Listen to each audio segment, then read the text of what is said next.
Baik, Bu. Halo, selamat pagi Bu Widya. Selamat pagi Pak Rahmat. Boleh saya minta waktunya sebentar, Bu? Boleh Pak Rahmat, silakan masuk Pak, silakan masuk. Silakan duduk Pak. Apa yang Bapak mau ceritakan Pak Rahmat? Terima kasih, Bu. Sebelumnya saya ucapkan ini. Saya sedikit ada mau cerita nih sama Ibu. Begini, Bu. Belakangan ini kan, Bu, murid-murid saya itu sepertinya kurang antusias dalam menerima pembelajaran dari saya. Apalagi kalau saya kasih tugas misalnya gitu. Paling cuma 50% mereka menyelesaikan tugas itu. Dan 50% di antara mereka yang menyelesaikannya.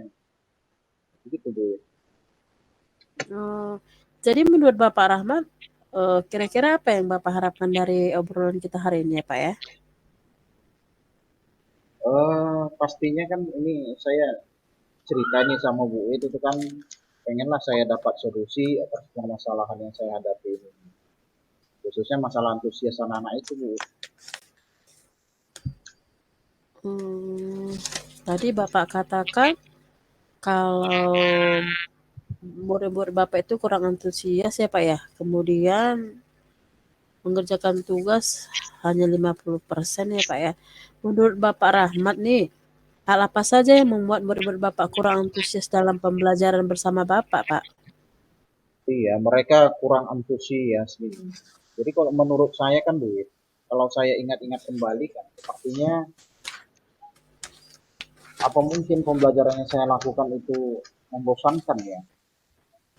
Atau bisa jadi karena saya monoton di dalam kelas itu. Karena saya suka bercerita, sementara mereka tuh banyak yang diam. Saya aja yang cerita, mereka cuma diam mendengarkan. Kadangkala kan Bu, ada juga siswa itu, Pak, mereka bilang gini, Pak, eh, kasih apa kami kesempatan untuk berpendapat gitu. Itu mereka loh Bu, anak-anak itu. Gimana ya Bu? Oh, begitu ya, Pak ya. Kira-kira Pak, apa saja yang dapat membuat murid Bapak itu antusias dalam pembelajaran di kelas, Pak? Selain itu, Pak.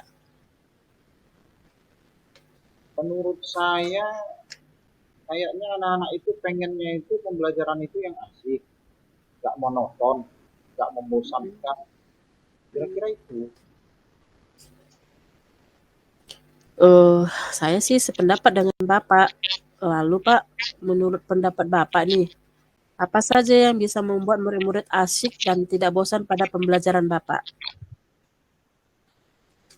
Kayaknya pembelajaran itu harus berpusat pada murid kali ya Bu ya.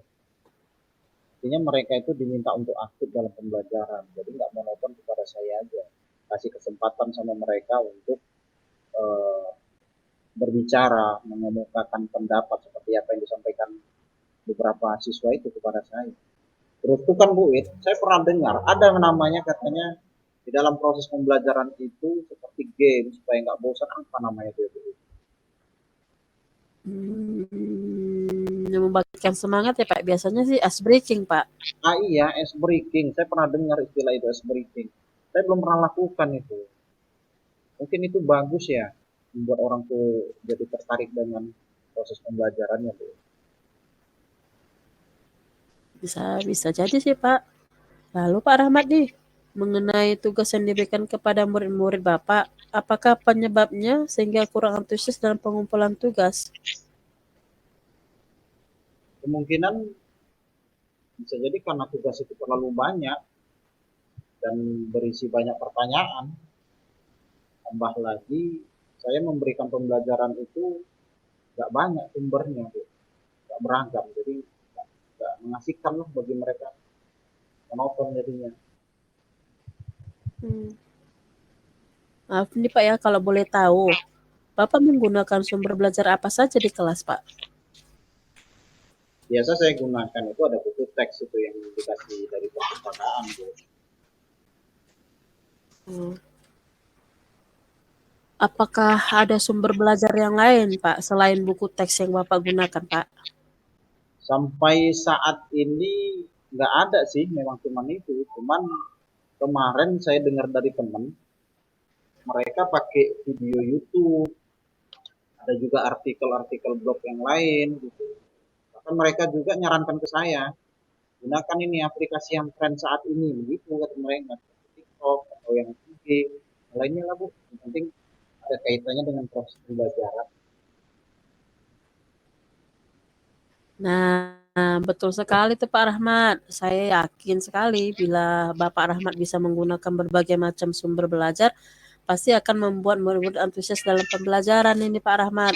Jadi selanjutnya Pak, apa nih rencana Bapak selanjutnya untuk menyelesaikan masalah ini Pak? Yang pertama, saya pengen merancang pembelajaran yang mengasihkan dengan mereka, gunakan sumber-sumber belajar yang beragam seperti bisa video YouTube, TikTok atau yang lainnya. Kemudian yang kedua, memberikan tugas kepada mereka tuh nggak usah terlalu banyak, tapi bermakna bagi mereka. Kemudian saya coba lakukan lah Bu yang dibilang kawan-kawan itu ada pembelajaran diferensiasi.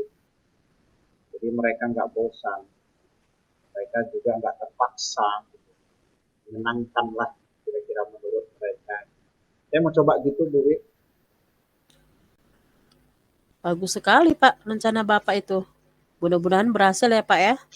Ya Bu Wit, amin. Selanjutnya selanjutnya nih Pak, apa nih komen Bapak terhadap rencana Bapak ini Pak Rahmat?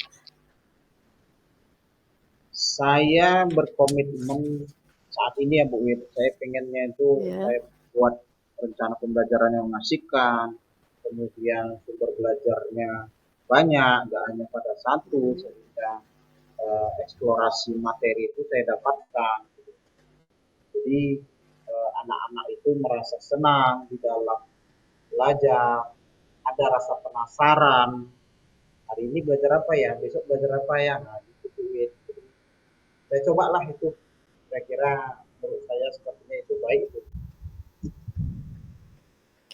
Bagus sekali itu Pak Rahmat. Saya mendukung setiap rencana Bapak. Mudah-mudahan nih Pak, semuanya berjalan dengan lancar dan sesuai harapannya Pak Rahmat. Iya Bu Wid, mudah-mudahan ya. Jadi sudah dapat solusi ini kira-kira. Terima kasih banyak ya Bu Wid ya atas sharing-sharingnya. Mudah-mudahan setelah ini komitmen saya itu bisa saya lakukan. Jadi kita ini bisa jadi guru yang kalau dirindukan murid-murid, anak pun nggak bosan lagi sama saya. Ya Bu Wid ya. Iya Makasih Pak banyak ya Bu Wid Rahmat. ya atas waktunya ya. Sama-sama Pak Waktu Rahmat. kita lanjutkan ya Bu ya. Kalau seandainya ada persoalan-persoalan lain, saya bisa ngobrol sama Bu Ir lagi ya. Siap Pak Rahmat, siap. Izin ya Bu, saya masuk ke kelas dulu ya. Iya Pak Rahmat, silahkan Pak Rahmat. Selamat pagi Bu Ir. Selamat pagi Pak Rahmat.